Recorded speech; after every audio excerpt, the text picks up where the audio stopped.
dan Roh Kudus yang bersama-sama dengan kami pada siang hari ini. Kami minta roh hikmat dan wahyu turun atas kami semuanya, sehingga kami boleh menangkap apa yang boleh kami tangkap hari ini, dan kami boleh mengerti apa yang perlu kami mengerti. Berbicaralah, kami siap untuk mendengarkannya. Dalam nama Tuhan Yesus Kristus kami ucap syukur. Haleluya. Amin.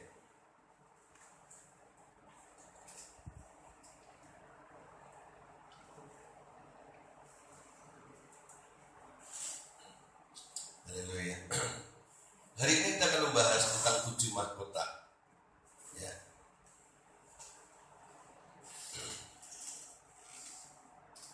Nah, kita sering mendengar ya bahwa dulu sejak waktu kita masih sekolah minggu ya, diajar lagu di surga nanti pakai baju putih, gitu Pak.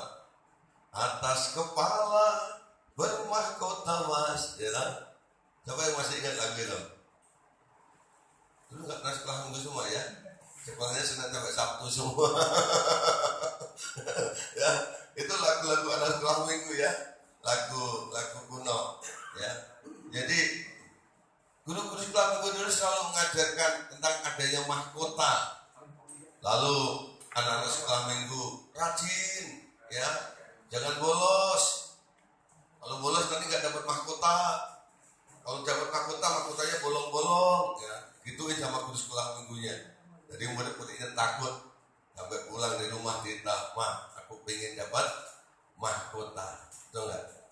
Nah, apakah itu hanya dongeng belaka? Tidak, saudara. Ya, ternyata Allah menyediakan mahkota. Mahkota ini adalah merupakan suatu penghargaan bagi orang-orang yang layak untuk mendapatkannya. Siapa di sini kira-kira yang pengen dapat mahkota nanti gitu? Semua pengen ya. Persoalannya apakah Anda layak untuk dapat? Banyak orang pengen. Ya kalau tanya, pengen nggak? Pengen. Ya toh? Bisa nggak? Garu-garu kepala, ya toh? Layak nggak? Nggak tahu, ya. Nah, jadi orang Kristen jangan punya sikap nggak mau tahu. Kalau Anda nggak mau tahu, Anda nggak tahu nasib Anda. Kita semua akan mengetahui kita ini sebenarnya nanti ada di level di mana. Makanya di RTM ini kita dididik. Ya, supaya standar Anda mengetahui Anda itu ada di level berapa begitu ya. Karena kan lagi musim ya, restoran-restoran itu pakai sistem level pedes, betul nggak ya? Cabai 3, cabai 10, cabai sekilo, cabai 1 ton gitu ya. Itu laku sekali. Orang Kristen nggak mau ngerti tentang level dirinya. Yang penting ke gereja, yang penting setia, gitu nggak? Ya, padahal di balik semua kegiatan kita ini ada satu hal yang layak untuk kita raih, yaitu namanya mahkota. Amin. Nah, kita melihat, ya, di dalam tata pengadilan Kristus, dalam 2 Korintus pasal 5 ayat 9 sampai yang ke-10, kita baca bersama-sama 2, 3, 4. Sebab itu juga kami berusaha, baik kami diam di dalam tubuh ini maupun kami diam di luarnya, supaya kami berkenan kepadanya. Sebab kita semua harus menghadap tahta pengadilan Kristus.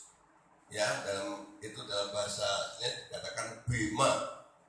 Supaya setiap orang memperoleh apa yang patut diterimanya sesuai dengan yang dilakukannya dalam hidupnya ini, baik ataupun jahat. Ya, ada namanya tahta pengadilan Kristus.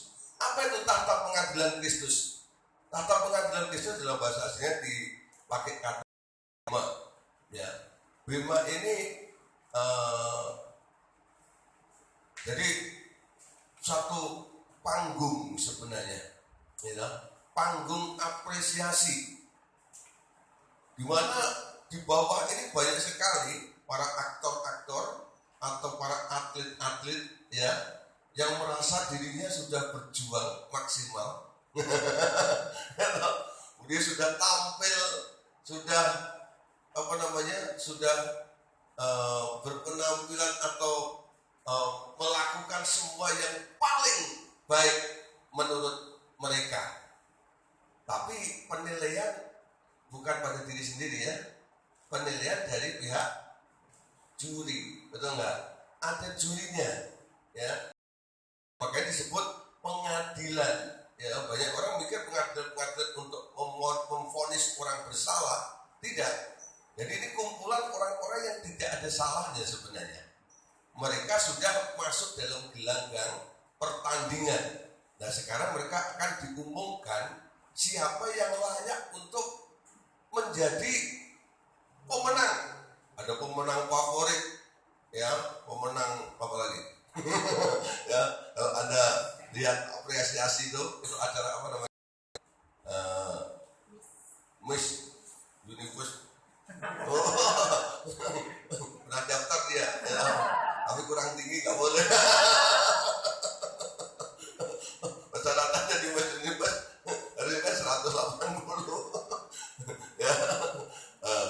Banyak sekali ya apresiasi seperti itu kita lihat gitu. Itu yang di bawah penontonnya itu sebenarnya para artis semua ya. Ya, dak dikduk pemeran terbaik ya kategori gitu ya. Satu, dua, wah gitu ya. Wah, ternyata ini itu muncul dari tengah-tengah audiens gitu. Betul nggak? Itu nggak udah dipaku, tidak. Semua ada di situ. Itu para tokoh-tokoh semuanya.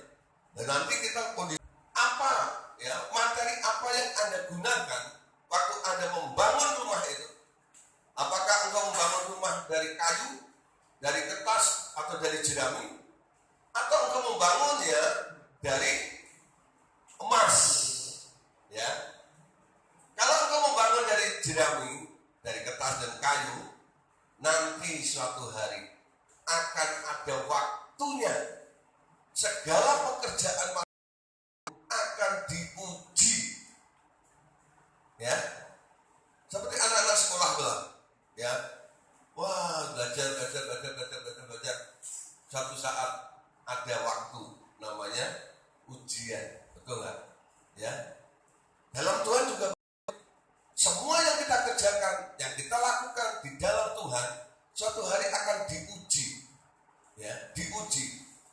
Kalau bahannya tidak tahan uji, akan habis amblas.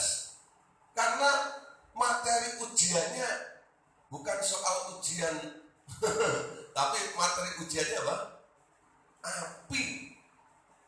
Diuji dengan api. Jadi semua akan dimasukkan ke dalam api ujian ini. Kalau materinya gampang atau mudah terbakar, habis riwayatnya. Tapi kalau materinya ini tahan api, keluar tambah kinclong, semakin kelihatan mulia, lebih mulia lagi, walaupun masuk dalam satu gambaran begitu. Suatu hari ada satu apartemen kebakaran. Semua orang pada sibuk untuk menyelamatkan dirinya, ya. Ada pertolongan dan sebagainya gitu. Mereka manfaatkan semuanya, karena kalau kebakaran begitu nggak boleh pakai lift ya. Mereka harus pakai tangga, bukan tetangga maksudnya, pakai tangga darurat gitu ya. Itu kalau dari lantai 28 sampai bawah itu ya lumayan ya, itu berapa kilometer muter gitu ya. Nah, ada seorang ibu, dia berusaha menyelamatkan dirinya sampai akhirnya dia keluar dari apartemen yang sedang dimakan oleh si api itu. Dia akhirnya masuk di daerah area evakuasi itu. Sebagainya, akhirnya selamat. Akhirnya saya selamat. baru bernafas gitu, baru ingat, anaknya ketinggalan di kamar. Sementara api berkobar-kobar, melahap seluruh apartemen itu. Si ibu ini selamat dari api, tapi dia mengalami kerugian besar. Betul nggak? Ya, kenapa? Ada yang nggak tahan api di sana. Nah, seperti itu loh.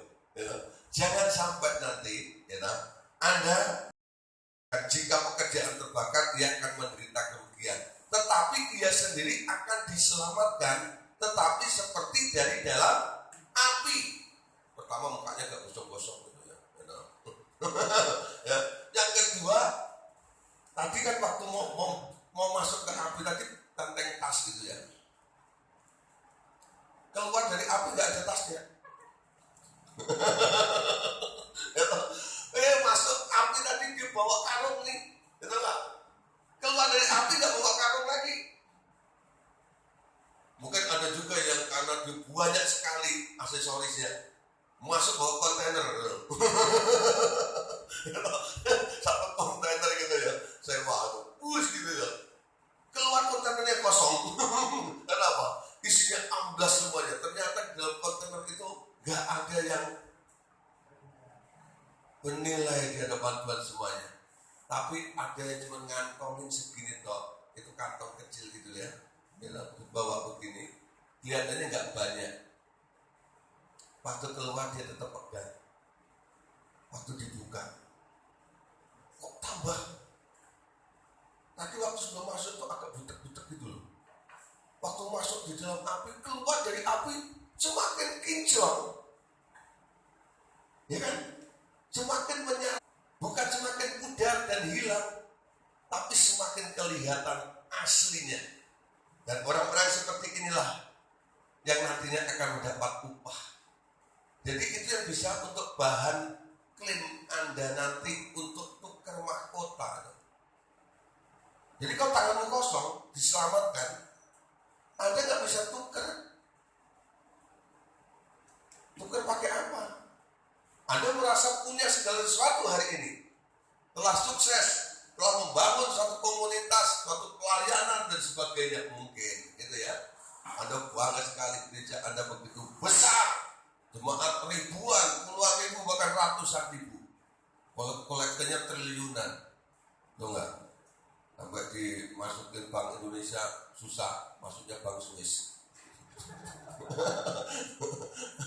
Ujung-ujungnya ini dari pajak. Ya, nggak pakai nama dia, pakai nama mertuanya. Ada aja gitu ya.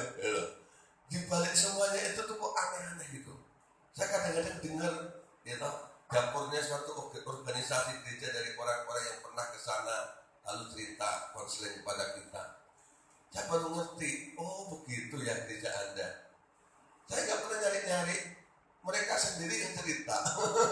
Ternyata kondisinya seperti itu. Nah itu urusan mereka, ya. Walaupun mereka kelihatannya begitu luar biasa, ya, menjadi gereja raksasa di dunia ini. Tapi materinya apa? Kalau materinya dari kayu, jerami, rumput, habis semuanya pekerjaannya itu, ya. Nah, Anda boleh berbangga, ya. Di sini Anda dipersiapkan, ya, untuk mengkonsumsi, untuk mengambil materi-materi yang sifatnya kekal, betul nggak? Kita tidak memanjakan daging di sini, tidak ngomong soal isi kantong di sini, betul nggak? Tapi kita mulai persiapkan setiap anak-anak Allah di tempat ini menjadi orang-orang yang layak menghuni surga nanti gitu loh, ya.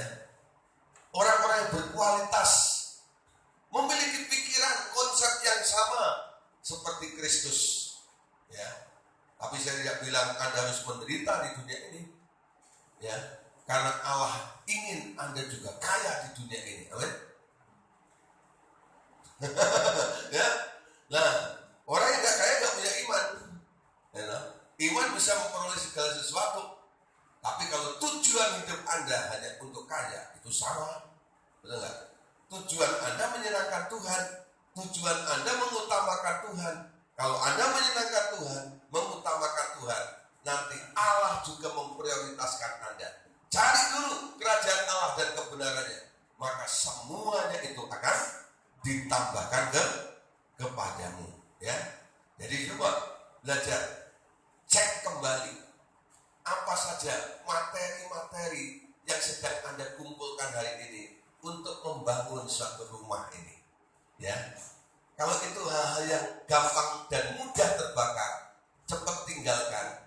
Cari materi yang baru yang tidak gampang terbakar. Ya. Nah sekarang ada 7 mahkota yang disediakan untuk orang percaya. 1 Yohanes 2 ayat 28.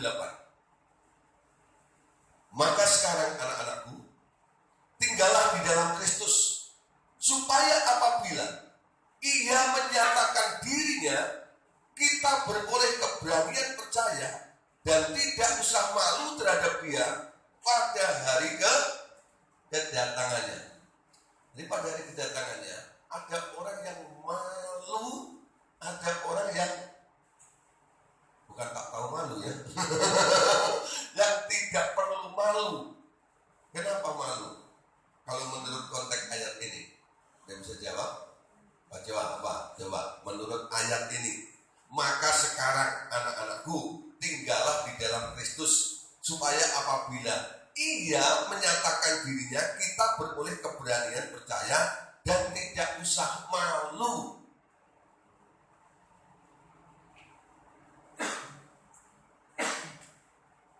Malu kenapa? Tidak malu kenapa? Ada bisa jawab? Bro Rio. Malu kenapa? Tidak malu kenapa? Malu tahu kan kondisi dirinya yang sedang tidak berkenan di atas. Iya. Dia tahu apa yang harus dilakukan, tapi dia tidak melakukan. Jadi apa yang sudah terjadi? Dia malu. Ya, sebenarnya dia tahu yang harusnya dia lakukan, tapi tidak melakukannya. Ya. Dia tahu harus memilih materi apa, tapi dia pilih materi yang beda. Ya, jadi di dunia ini selalu ada pasangannya ya. Ya, selalu ada pasangannya. Ada siang, ada malam, ada pagi, ada ya, sore, gitu. Ya, ada hitam, ada putih, ada baik, ada buruk, ada cantik, ada ganteng lah. Pasangan kok namanya. Masa bisa dipikir. Lah, ada cantik, ada ganteng, gitu enggak? Jangan jelek lah. Gitu. Kasihan loh, ya. Terus ada tua, ada muda. Segala sesuatu ada masanya, kata pengkhotbah, betul enggak? Ada masanya menangis, ada masanya ketawa, ya toh? Ada masa muda, ada masa tua. Makanya yang masih muda jangan sok tua. Yang tua jangan sok. Nah, itu bahaya, benar itu ya. Nah, gawat tuh Pak Beni, ya toh? Ada masaku juga.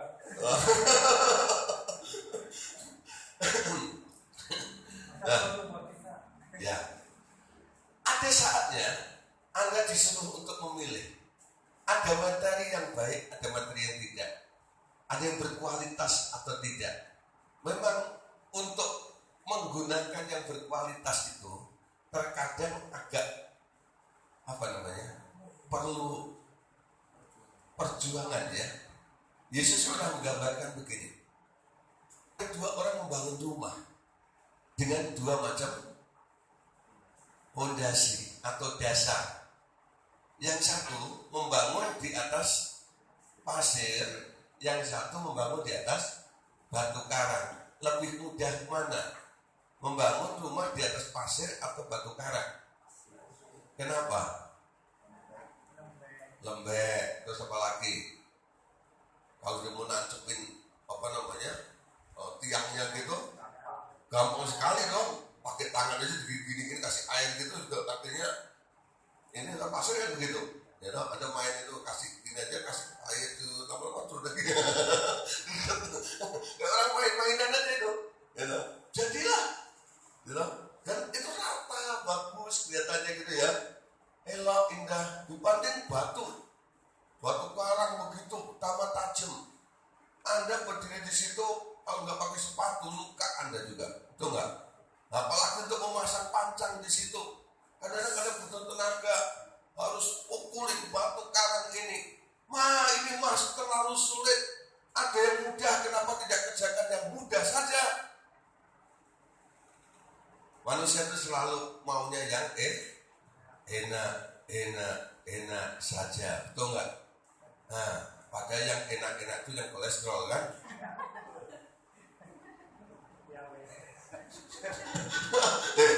Yang enak-enak itu yang bikin kolesterol, betul nggak? Udang enak? Enak. Nah, makan terus tuh. Enak. Cumi? Cuma minjem juga enak ya. Cumi enak. Piting? Cunyok? Tugio? Enak nggak? Enak, betul nggak? Dibanding daging ringkong ya.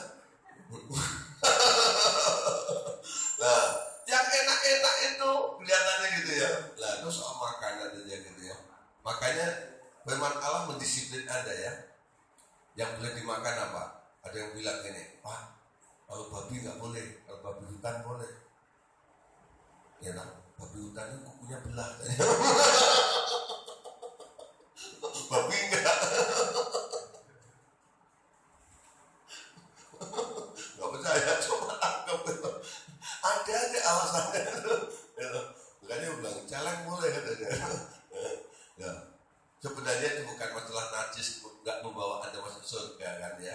Makanan ini sebenarnya untuk menjaga kesehatan supaya Anda sehat dan maksimal hidup di muka bumi ini dan tidak langganan masuk rumah sakit. Adanya di rumah sendiri, rumah kontrakan itu namanya rumah sehat ya. Oke, lanjut sekarang. Yang pertama, mahkota yang disediakan namanya adalah mahkota kehidupan. Ya, mahkota kehidupan. Ayatnya Yakobus 1 ayat yang ke-12. Yakobus 1 ayat yang ke-12. Kita baca bersama-sama. 2, 3, 4. Berbahagialah orang yang bertahan dalam pencobaan. Sebab apabila ia sudah tahan uji, ia akan menerima mahkota kehidupan yang dijanjikan Allah kepada barang siapa yang mengasihi Dia. Siapa di sini yang terbilang orang-orang yang mengasihi Dia? Betul. Swear.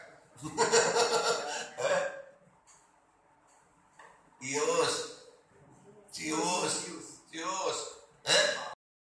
Benarkah Anda mengasihi Tuhan?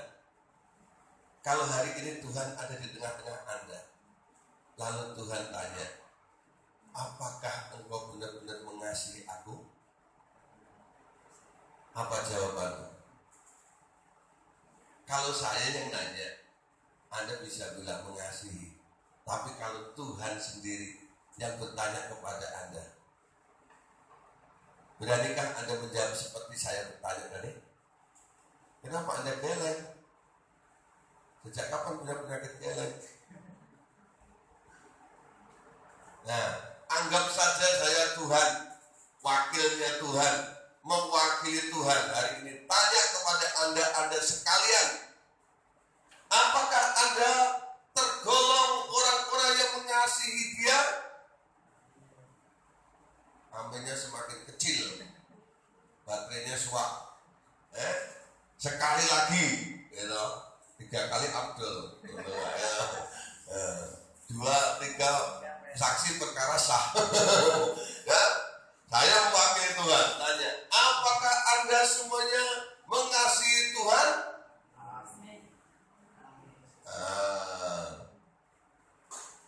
Willy, apakah Anda mengasihi Tuhan lebih dari segala sesuatu, baik yang di Jogja dan di sana?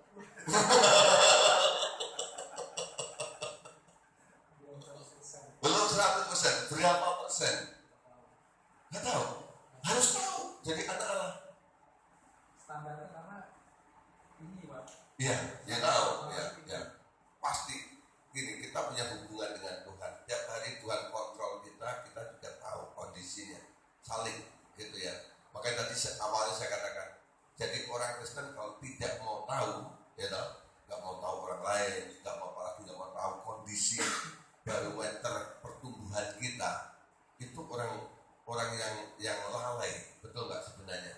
Lalai, teledor, ya tahu. Anda itu seperti penjaga kan sebenarnya.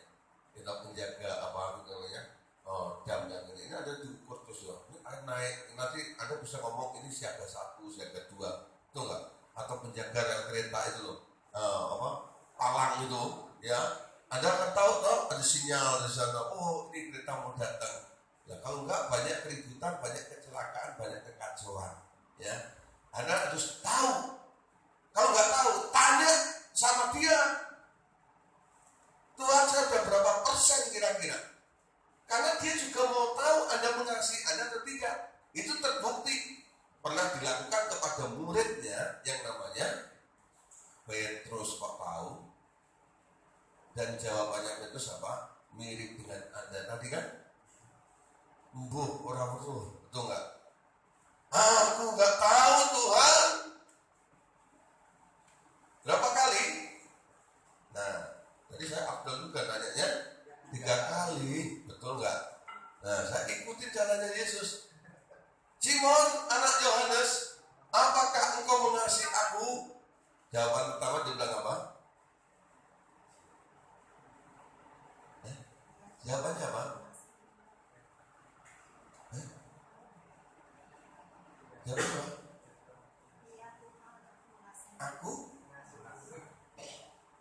Aku mengasihimu gitu. Benar. Yang kedua? Yang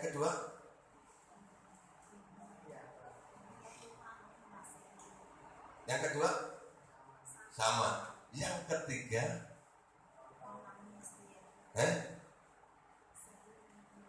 Terus ngomongnya apa?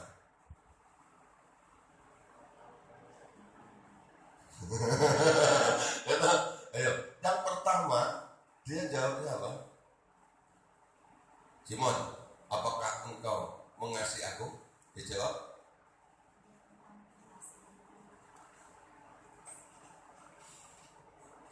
agak bingung ya. Makanya dia jawab, apa ini? Pura-pura baca ya. Simon jawab apa waktu ditanya? Itu jawaban yang berapa? Pertama dia ngomong apa? Ya Tuhan, kau tahu aku nyanyi. Nah, makanya tadi saya tanya, aku atau engkau? Petrus tahu nggak?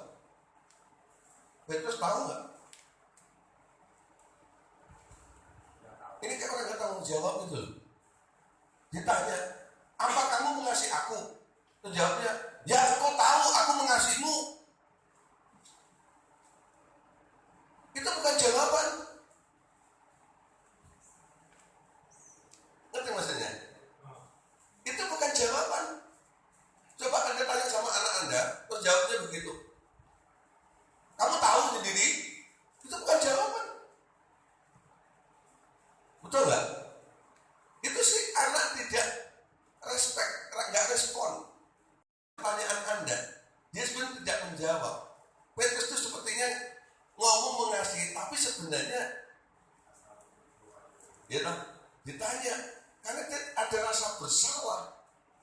Benarkah dia mengasihi, dia juga tidak tahu. Kondisinya mendadak seperti itu, akhirnya dia menjawab, engkau tahu aku mengasihimu. Kamu tahu nggak kamu mengasihimu? Ya gue nggak ngerti itu. Ya, untuk menerima mahkota kehidupan syaratnya apa? Kepada barang siapa yang mengasihi dia. Satu hari harus membahas tentang khusus mengasihi dia. Ya, ada 3 macam kasih itu, kupas habis itu. Ya, kasih jikalau, kasih karena, kasih walaupun itu ya. Nah, ya. Oke. Yang kedua jawabannya apa? Petrus? Ya Tuhan, engkau tahu bahwa aku menyayangi engkau. Ya Tuhan, engkau tahu lagi. Ketiga, Tuhan, engkau mengetahui segala sesuatu. Engkau mengenal aku, engkau mengenal bahwa aku menyayangi. nah, itu lebih karena apa? Dia sedih ya, yang 3 kali. Tapi tetap aja 3 kali itu dia tidak ngomong aku mengasihimu, betul nggak? Hanya bilang engkau tahu banget. Coba hari ini mulai belajar dari pengalaman si Petrus ini, betul nggak? Aku mengasihi engkau Yesus. Enak ya lagunya, nyanyinya juga enak. Tapi benarkah Anda mengasihi Tuhan? Itu tanda tanya besar. Petrus juga gitu dulu. Tuhan, aku mengasihimu, aku sayang engkau, aku tidak rela engkau mati. Itu buktinya aku mengasihi, aku rela berkorban untukmu. Kalau ada yang berani macam-macam sama kamu, aku akan bela. Ini pedang. Benar dilakuin kan? Ada orang coba-coba tangkap dia, telinganya putus. Ya toh? Wow, Petrus itu luar biasa. Ya, tunjukkan benar-benar mengasihi gurunya. Ya toh? Tapi ini orang sejak waktu dikorek tentang imannya. Kamu pengikut Kristus kan? Siapa? Kamu sama orang kali itu adik saya mungkin, bukannya mirip aja. Aku tahu kamu selalu bersama-sama dengan dia. Gini, yang hitung ikan dulu, gini. Bukan. Udah, dia cepat kabur. Ketemu orang lagi, dikorek masalah imannya lagi, disangkal lagi, ya, dekat perapian, menyangkal lagi. Petrus menyangkal berapa kali? 3 kali, baru ayam berkokok. Itu bertelur ya. Gitu ya, kalau pagi kan gitu ya, bukan kokok petok. Kalau siang, gitu ya. Nah, dia baru sadar. Ingat apa yang dikatakan Yesus. Sebelum ayam berkokok, engkau sudah menyangkal aku 3 kali. Itu bukti. Katanya kamu mengasihi aku, tapi sebenarnya kamu tidak mengasihi aku. Ya, Yesus dia tengok Petrus, dilihat oleh Yesus itu, dia kabur. Ngapain? Nangis. Sebenarnya tatapan mata Yesus itu bunyinya apa? Katanya kamu mengasihi aku, mana buktinya? Om Du kan? Om? Apa itu? Omong doang. Betul nggak? Omong doang kan? Nah, lari, menyesal, menangis. Yesus keluar dari kubur. Salah satunya target yang harus di konseling. Itu kenapa Yesus gentayangan 40 hari sih? Kok gak langsung terus ke surga atau gak balik-balik gitu? 40 hari itu dia inner healing konseling orang. Banyak sekali yang pasti mengalami masalah-masalah. Ya, ada yang trauma, ada yang merasa kehilangan seperti Kleopas dan teman-temannya itu, dikejar dulu, dibalikin. Termasuk salah satunya Petrus. Petrus itu di inner healing sama Yesus. Dia menyangkal 3 kali, dia ditanya 3 kali. Ya toh? Itu inner healing ya, lainnya seperti itu. Kadang-kadang seberapa dalam dia jatuh, begitu juga kita masuk, ya toh? Sehingga kita bisa menyelesaikan kasus sampai di mana dia jatuhnya tadi itu. Nah, tentang hal mengasihi ini, coba Anda perhatikan, ya, mulai belajar mengasihi. Firman Tuhan katakan, jika kamu mengasihi aku, engkau akan menuruti segala perintahku. Belajar melakukan apa yang diperintahkan Tuhan dalam kehidupan kita. Next. Ujian atau cobaan terkadang bisa membuat orang menjadi kecewa dan pahit hati. Ini virusnya. Waktu Anda mulai berikhtiar untuk mengasihi Tuhan, ternyata dalam hidup ini ada ujian dan cobaannya. Dan cobaan ujian ini terkadang membuat orang menjadi kecewa dan pahit hati. Orang yang kecewa ujung-ujungnya menolak Yesus. Kalau menolak gak mengasihi. Kalau gak mengasihi gak dapat mahkota kehidupan. Gampang. Betul gak? Ya. Apalagi kalau sudah sampai pahit hati. Ada nggak yang pernah ngalamin pencobaan hidup sampai pahit hatinya itu? Ada nggak? Dalam Alkitab? Ada contoh dalam Alkitab? Orang yang mengalami pencobaan hidup sampai akhirnya mengalami kepahitan hati itu ada nggak? Perjanjian Lama. Sampai dia mengubah namanya. Oh, ada tahu. Bingung. Belum lahir. Ya, itu oh, ya, aku ketemu jadanya. Tapi jada. Ya, yang tinggi. Soal janda nomor 1 ya. Ya apal nama-nama janda. Aduh, ya paling apa nama janda?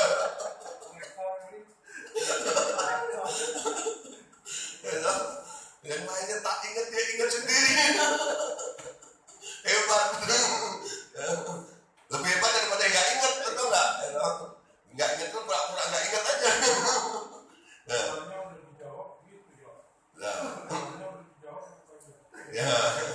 Ya itu namanya guru, menang-menang sendiri. Naomi satu hari di Bethlehem sedang terjadi ujian karena ada kelaparan yang hebat, katakan.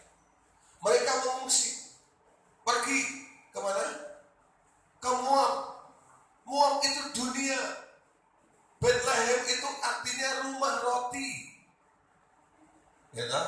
Rumah roti. Sebenarnya sudah kesalahan. Dia meninggalkan rumah roti itu, pergi mencari solusi ke dunia. Itu kesalahannya. Pada Naomi, ya kan?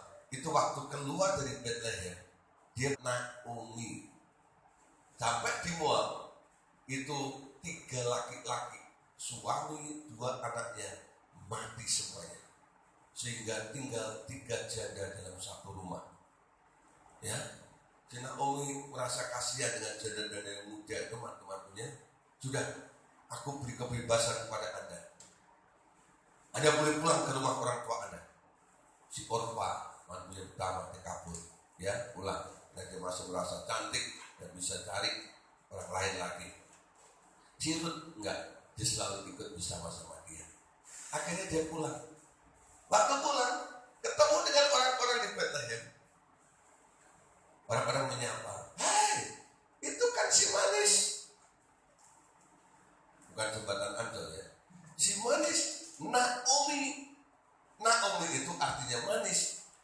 Dia bilang, "Jangan, Rabun ya. Kamu salah lihat. Jangan panggil aku lagi Naomi.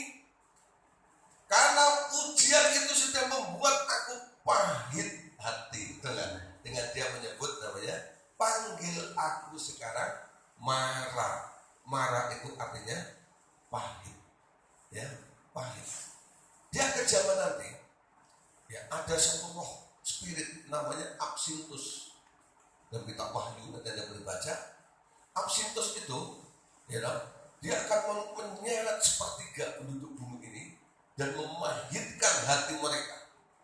Akhir-akhir zaman nanti banyak orang akan jatuh dalam kepahitan. Kenapa pahit? Kecewa. Yang dipahitkan bukan orang-orang yang sudah pahit, tapi orang-orang yang manis-manis. Orang yang manis di mana? Yang punya iman. Itu menjadi target dan sasarannya. Sepertiga daripada orang-orang beriman itu nanti akan diseret oleh ekor Absintus itu, sehingga air matanya menjadi pahit semuanya. Jadi jangan heran kalau akhir-akhir ini nanti Anda melihat banyak orang mulai kecewa, ya toh, dengan Tuhan dalam tanda petik, padahal Tuhan tidak pernah mengecewakan, betul kan? Orang mulai pahit, ya toh. Jangan heran. Ini adalah hari-hari terakhir. Pekerjaan itu sudah mulai terjadi. Absintus itu mulai muncul, memahitkan semua orang dengan berbagai macam alasan. Ada orang yang berharap sama Tuhan, kalau macam gini-gini nih, ternyata doa kok nggak dijawab-jawab. Pahit hati dengan Tuhan, betul nggak? Ya, kurang sabar dengan Tuhan. Orang mengasihi, di dalam kasih itu ada unsurnya. 1 Korintus 13 dikatakan apa? Kasih itu sabar. Terus murah hati. Nah, sebenarnya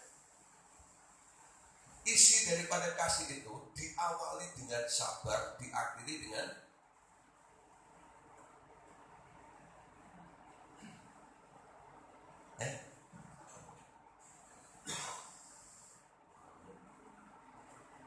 baca dong kalau nggak tahu. 1 Korintus 13. Kasih itu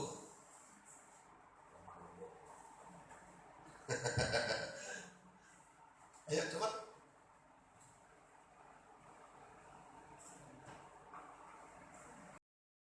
Ya sabar menanggung segala. Nah, jadi diawali dengan, diakhiri dengan di dalam kasih itu dimulai dengan sabar. Finishnya pun, closing ini adalah sabar juga. Sebenarnya inti kasih itu apa? Sabar. Kalau Anda nggak sabar, nggak bisa mengasihi. Diawali dengan sabar, diakhiri dengan sabar menanggung segala sesuatu. Ya, itu kasih. Jadi kalau orang pahit hati, dia nggak sabar dalam mengasihi Tuhan, apalagi berharap untuk mendapatkan mahkota kehidupan, nggak bakal dapat. Ya, oke. Wahyu 2 ayat 10. Belajar, orang yang sabar itu setia, dan ukuran setia itu sampai mati. Kalau belum mati, belum setia. Ada di sini yang sudah setia kepada Tuhan? Belum mati. Nanti. Kalau udah mati ya setia aja. Loh, nanti yang bilang setia bukan Anda. Orang lain pada waktu mereka melayat Anda ke Sandiaga Hill atau ke Pondok Rangon sana, nanti ada komentar, orang ini memang setia, setianya sampai mati. Jadi kalau Anda yang mau ngomong sendiri itu ngaku-ngaku, setia itu sampai mati. Setia-setialah, setia sampai mati. sampai Tuhan Yesus datang, setia sampai mati. Ayo, ya. Kalau di sini saja pada mati semua. Nah, Kosong dah. mati 1 tunggu 1000, Pak. Tenang, ya. Wahyu 2:10. Baca bersama-sama. 2, 3, 4. Jangan takut terhadap apa yang harus engkau derita. Sesungguhnya iblis akan melemparkan beberapa orang dari antaramu ke dalam penjara, supaya kamu dicobai dan kamu akan beroleh kesusahan selama 10 hari. Hendaklah engkau setia sampai mati, dan aku akan mengaruniakan kepadamu mahkota kehidupan. Ya, mahkota kehidupan. Anda akan mengalami sengsara selama 10 hari. Banyak orang menafsirkan 10 hari itu ini, itu, dan itu. Saya tidak menafsirkan itu. Saya bukan tukang ramal tentang angka-angka, ya. Kenapa dibilang 10 hari? Yang namanya masalah itu ada hitungannya, ada limitnya. Makanya bisa diprediksi 10 hari. Betul nggak? 5 hari, 2 hari, 3 hari, 100 hari. Bisa dihitung. Ya, kalau masalah nggak ngerti ini sampai kapan, itu nggak? Itu nggak bisa prediksi itu. Tapi kalau cuma 10 hari kok, cuma sebentar kok, itu bisa engkau atasi. Betul nggak? Yang penting bukan 10 harinya, ada waktunya. Masalah itu pasti berakhir, pasti selesai. Ya, kalau Anda sudah menginjak hari pertama, hari kedua, hari ketiga, hari ke-9, kalau dibilang 10 hari, sebentar lagi juga selesai. Tapi kalau tidak disebutkan angkanya, Anda bingung loh. Ini udah 999 loh, bilang gitu. Sampai kapan nih? Udah 1001 lagi, betul nggak? Dan yang benar aja berdiri sejak tahun berapa? Bayangin tuh, nggak capek loh. Berdiri sejak tahun 1912, nggak capek dia berdiri terus, betul nggak? Nah, Anda cuma dibilang 10 hari, bertahan di situ 10 hari, ya. Tapi belajarlah setia sampai mati. Saya jamin kalau Anda setia di situ, firman Tuhan katakan, Allah akan mengaruniakan kepadamu mahkota kehidupan. Itu mahkota yang pertama. Mahkota yang kedua, namanya mahkota abadi. Ya.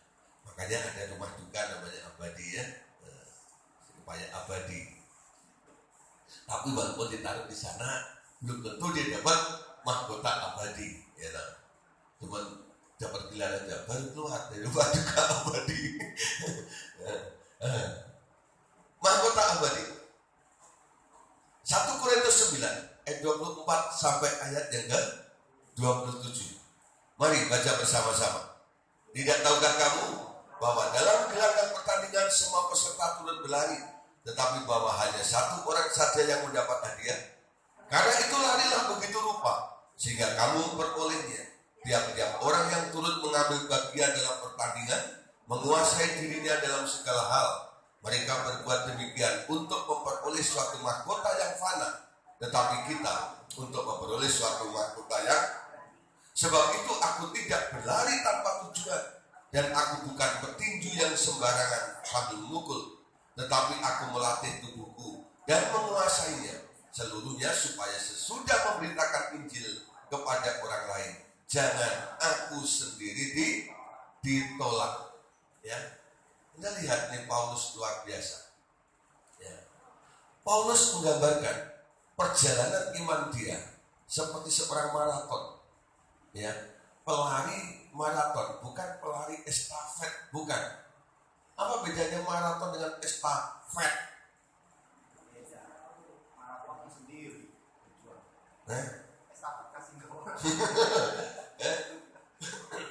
Estafet itu jaraknya pendek, ya. Pendek, lalu dia kasih ke orang untuk nyambung.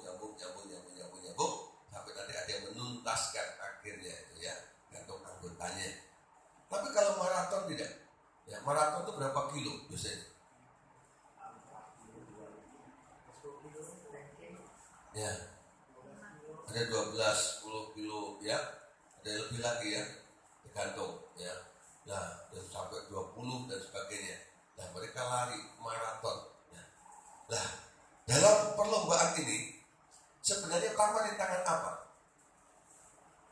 yang perlu diperhatikan sebelum start itu apa?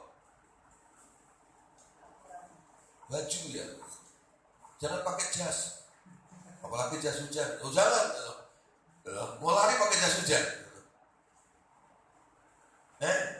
Lu mau lari atau khotbah? Itu pakaian orang lari sama pakaian orang khotbah beda, betul nggak? Pakaian orang khotbah keren, pakai dasi, pakai jas, pakai apa namanya stola, jubah, macam itu. Nah, ingat diundang di GKOE, udah pakai jas saya, udah pakai dasi, dikekep lagi pakai jubahnya begitu, tambah lagi stola begitu. Udah ngep saya. AC-nya nggak dingin lagi, satu bujak gede, AC cuma satu, deket timbangan. Gitu loh. Untung khotbah saya di situ cuma dikasih waktu 34 jam, jadi cepat keluar dari percobaan saya. Nah, perhatiin waktu lari pakai baju yang seminim mungkin, betul nggak? Jangan ngantongin batu 10 kilo di kiri kanan Anda, itu nggak perlu, betul nggak? Kosongkan semua beban-beban itu dalam hidup Anda ini. Karena apa? Anda sedang menuju, Anda tahu tujuannya. Aku ini sedang melakukan suatu kegiatan namanya lari, ya nah? Hindari rintangan-rintangan, ya nah? Mungkin di jalan banyak apa begitu ya. Jangan tabrak tuh rintangan, hindari. Nggak perlu ya. Hindari. Mungkin itu hobi-hobi Anda yang merintangi Anda juga bisa. Anda mungkin sukanya minum cendol gitu ya, es cendol Elizabeth gitu ya. Nah, waktu Anda lari maraton, katanya jual di sebelah gitu ya. Cendol kesukaan gua nih tuh. Mampir dulu, minum dulu gitu ya. Yang lainnya udah lewat Anda, nanti aku susul ya. Lari juga gitu. Ternyata ada orang jual bakpao di sana gitu ya. Mampir lagi gitu ya. Mampir lagi gitu ya. Nyampe sih nyampe. Tapi paling akhir. Yang paling akhir itu walaupun nyampe bukan pemenang. Yang mendapat mahkota ini adalah pemenang. Ya. Pemenang. Paulus menguasai diri. Dia berlari tanpa tujuan. Ya. Coba sekarang lihat lagi. Lari untuk menang. Next. Ya. Lari untuk menang. Ibrani 12 ayat 1 dan 2. Ini caranya supaya Anda bisa menjadi pemenang dalam perlombaan itu. Karena kita mempunyai banyak saksi bagaikan awan yang mengelilingi kita. Marilah kita menanggalkan semua beban dan dosa yang begitu merintangi kita, dan berlomba dengan tekun dalam perlombaan yang diwajibkan bagi kita. Marilah kita melakukannya dengan mata yang tertuju kepada Yesus, yang memimpin kita dalam iman, dan yang membawa iman kita itu kepada kesempurnaan, yang dengan mengabaikan kehinaan, tekun memikul salib dan sukacita yang disediakan bagi Dia yang sekarang duduk di sebelah kanan tahta Allah. Sejak Anda percaya kepada Tuhan Yesus, Anda sedang dikelilingi oleh banyak saksi. Apa itu saksi? Halo? Apa itu saksi? Penonton ya. Penonton yang menyaksikan Anda. Dia saksi mata. Ya. Waktu Anda sedang masuk dalam kencang perlombaan iman yang diwajibkan oleh Allah ini, banyak orang sedang melihat. Apalagi kalau Anda sedang mendeklarasikan diri Anda sebagai orang Kristiani, orang Kristen, pengikut Kristus, semua mata sedang memandang Anda, betul nggak? Orang model begini yang mengikut Yesus itu mau jadi apa? Kayak apa? Hidupnya gimana? Hidupmu jadi sorotan bagi mereka. Sebelum Anda ikut Yesus, komit dengan Yesus, orang masa bodoh. Betul nggak? Anda bukan suatu yang perlu ditonton, dianggap hal yang wajar, yang biasa. Jadi jangan merasa risih. Kenapa setelah aku ikut pemuridan ini, kok sekarang banyak orang mulai nanya ini, nanya itu, pengen tahu ini, pengen tahu itu, betul nggak? Nah, ini sudah merupakan sinyal bahwa sebenarnya orang-orang yang mau tahu tentang Anda itu penontonnya. Kok kamu ikut yang begini toh? Dengerin aja yang khotbah-khotbah tentang berkat-berkat aja gitu loh, tentang mujizat itu loh. Cuma diajar dengan suara Tuhan aja itu. Masa yang gampang-gampang semuanya pokoknya gitu ya. Udah gitu aja. Ya, itu aliran kasih karunia kan kesukaannya orang Cirebon ya. Pokoknya. Kata Pak Andreas ya. Gitu ya. Banyak orang berani mati untuk membela hidup. Semua kan sudah dikerjakan. Gak perlu lagi yang ini, gak perlu yang itu. Tapi di sini kita masih perlu. Tapi ini dan itu bukan karena Anda mau, tapi karena Anda dengar dia dan dia mau Anda untuk ini dan untuk itu. Amin. Ya. Itu orang mulai bosan diajar dengar suara Tuhan. Dia bilang paling mentok-mentoknya kalau di ATM itu cuma diajar dengar suara Tuhan. Saya sedih mendengar seperti itu. Ya samperin kadang-kadang. Kenapa engkau tidak mau diajar untuk dengar suara Tuhan? Tapi gimana gini? Sebenarnya aku tahu kamu frustasi kan. Selama ini kamu pengen dengar karena kamu budak. Sebenarnya bukan budak karena Tuhan tidak pernah menciptakan telinga. Budak. Enggak.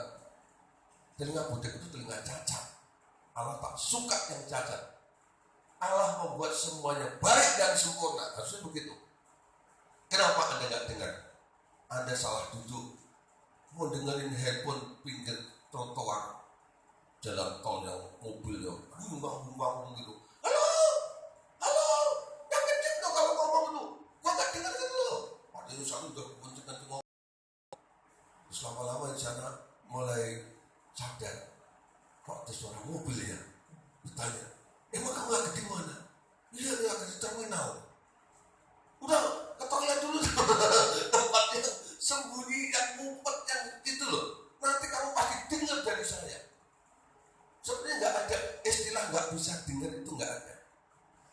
Anda terlalu ribut, Anda terlalu berisik.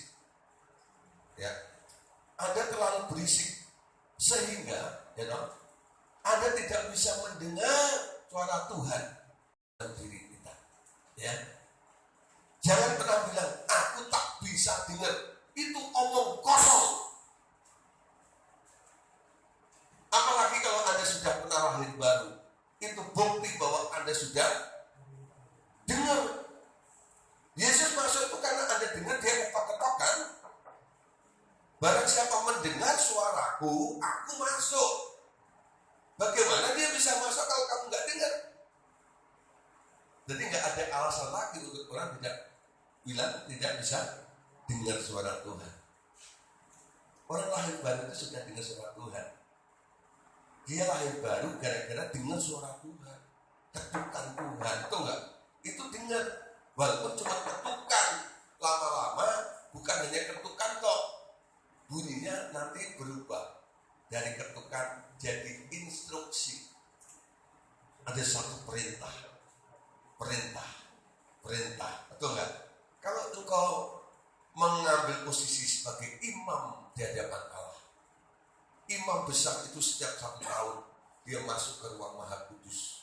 Ngapain berhari-hari dia di sana?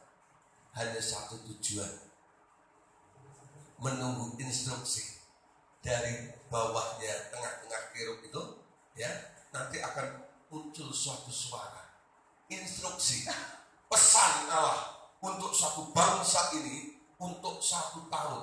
Jadi jatahnya 1 tahun 1 instruksi.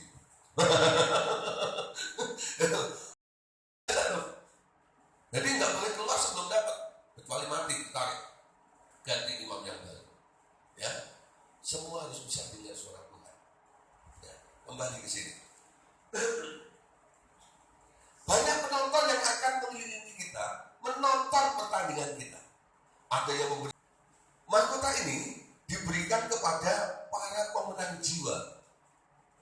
Jadi yang mempunyai mahkota, yang berhak untuk menerima mahkota yang ketiga ini adalah para pemenang jiwa. Ya. 1 Tesalonika 2:9, satu paket kado spesial, namanya adalah mahkota kemuliaan. Kenapa disebut mahkota kemuliaan? Mungkin secara bentuknya atau kondisinya mahkota itu jauh lebih mulia. Tapi ada orang yang memang sengaja didatangin, dipaksa, ya, untuk apa? Menghujat nama Allah, untuk mengingkari iman mereka. Tapi si anaknya katakan, tidak, sekali Yesus tetap Yesus. Ya, beta Laskar Kristus. Diancam lagi. Kalau kamu tetap itu, aku bunuh. Silahkan engkau bunuh. Engkau hanya bisa membunuh tubuh, tapi engkau tidak bisa menggunakan jiwa dan rohmu. Tahu nggak?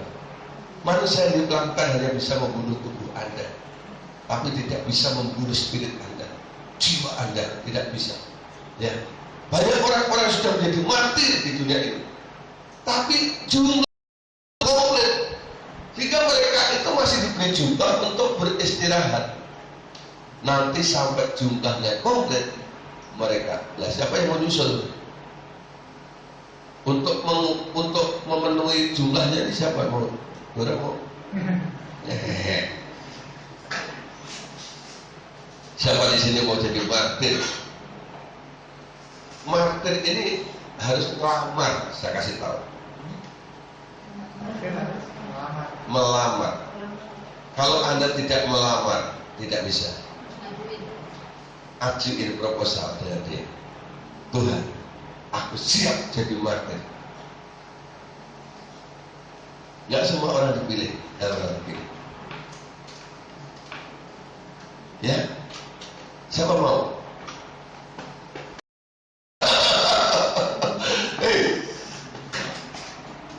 Siapa mau jadi martir? Mau melamar hari ini? Tuhan, aku mau melamar jadi martir karena menurut hitungan belum genap. Jadi biar cepat genap itu jumlahnya. Ya salah satunya saya gitu loh. Mau nggak? Ini bukan frustasi karena ditinggal pacar, ya lah. Terus akhirnya ya udah jadi martir aja gitu. Itu enggak. Itu lain. Paulus itu menyerahkan dirinya sampai rela mati itu bukan karena frustasi loh. Masa jaya-jayanya dia tinggalkan segala sesuatunya untuk berpihak kepada Kristus. Amin. Bukan karena bangkrut lalu ikut Yesus, bukan karena begini, itu enggak. Tapi benar-benar dalam keadaan sehat dan waras gitu ya. Kondisinya benar-benar siap. Loh, seorang prajurit ini, Anda melamar, aku mau jadi sukarelawan nih, gitu, untuk ikut perang. Dites dong, masih patah enggak, betul enggak ya? Lo udah mau mati, kalau saya bilang begini, lo ini mah bukan mau jadi prajurit, mau setor nyawa doang. Ya loh, di sini nggak ada yang bunuh, di sana ada yang bunuh aja gitu ya. Ini bukan repot, betul nggak?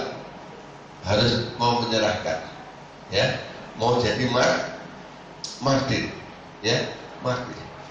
Mulai hari ini, kalau udah siap lamar